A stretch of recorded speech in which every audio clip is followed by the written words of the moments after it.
Assalamualaikum warahmatullahi wabarakatuh. Halo teman-teman, perkenalkan nama saya Ismi Suci Ramadhani dengan nomor NPM 2421010021. Pada video kali ini, saya akan membahas krisis ekologi berupa deforestasi dan kebakaran hutan yang terjadi di Kalimantan, serta dampaknya terhadap lingkungan dan kehidupan masyarakat. Selamat menyaksikan. Indonesia sering dibanggakan sebagai negara dengan hutan yang luas. Namun di balik itu tersimpan kenyataan bahwa hutan kita kian menyusut lebih cepat daripada upaya kita menjaga. Indonesia menjadi negara teratas dengan kehilangan hutan primer tropis terbesar di tahun 2021. Menurut Knowledge Center KLHK, deforestasi di Indonesia umumnya terjadi karena konversi hutan menjadi kebun kelapa sawit, tanaman industri, pembakaran lahan gambut, serta tata kelola penggunaan lahan yang kurang baik. Selama periode 2021-2030, Indonesia diproyeksikan mengalami deforestasi seluas 820.000 hektar per tahun. Laju deforestasi turun signifikan terendah dalam 20 tahun terakhir. Deforestasi di Provinsi Kaya Hutan cenderung tetap tinggi dia, dan kalau secara tren panjang dia meninggi gitu ya. Provinsi Kaya Hutan dia turun dan habis.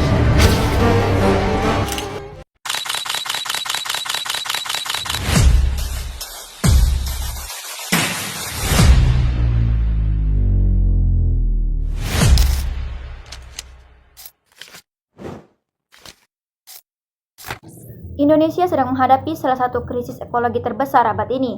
Salah satunya, deforestasi dan kebakaran hutan di Kalimantan.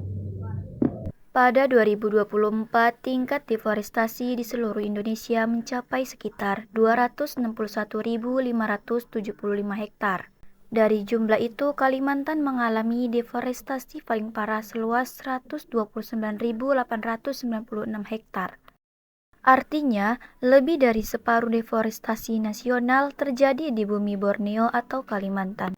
Selain deforestasi, kebakaran hutan dan lahan di Kalimantan juga menjadi krisis nyata. Misalnya, di Provinsi Kalimantan Barat, dalam beberapa tahun terakhir, lahan terbakar di sana meningkat tajam. Kebakaran di hutan dan lahan gambut sangat berbahaya.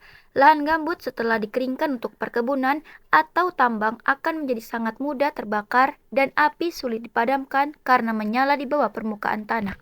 Deforestasi dan kebakaran hutan tidak terjadi begitu saja. Beberapa penyebab utamanya yaitu pembukaan lahan untuk perkebunan terutama sawit dan untuk pertambangan atau konsesi industri. Banyak deforestasi terjadi di area konsesi. Yang kedua, alih fungsi hutan atau gambut menjadi lahan pertanian atau industri, mengurangi area hijau dan merusak fungsi ekologis hutan termasuk fungsi resapan air, penyimpan karbon, dan habitat satwa.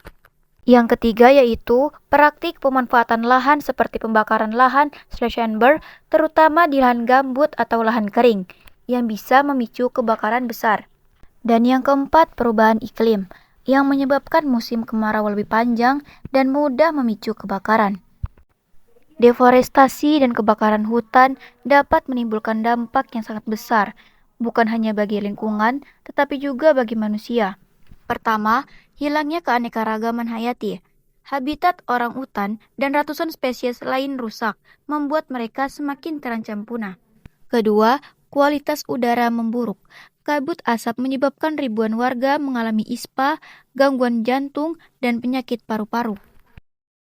Ketiga, kerusakan lahan gambut membuat emisi karbon melonjak. Hutan kita yang dulu menjadi paru-paru dunia, kini justru melepaskan jutaan ton karbon dioksida ke atmosfer. Jika deforestasi terus berlanjut, Indonesia berpotensi kehilangan lebih dari 40% hutan tropisnya pada 2050. Krisis ini bukan sesuatu yang tidak bisa dihentikan. Masih ada harapan dan setiap dari kita punya peran. Ada banyak langkah yang bisa kita lakukan, seperti mengurangi konsumsi produk yang memicu deforestasi, seperti minyak sawit yang tidak berkelanjutan. Kedua, mendukung atau mengikuti kegiatan reboisasi atau penghijauan, seperti menanam pohon di sekitar rumah, sekolah, dan masyarakat. Ketiga, menghemat penggunaan kertas dan kayu sekali pakai. Dan keempat, mengedukasi teman, keluarga, atau komunitas dengan cara menyebarkan pengetahuan tentang pentingnya hutan, dampak deforestasi, dan ajakan untuk menjaga lingkungan bersama. Perubahan besar tercipta dari tindakan kecil yang konsisten. Mari kita jaga hutan kita, karena masa depan Indonesia, udara yang kita hirup, dan kehidupan jutaan makhluk hidup bergantung pada tindakan kita hari ini. Pohon memang diam, tetapi napas kita bersuara karenanya.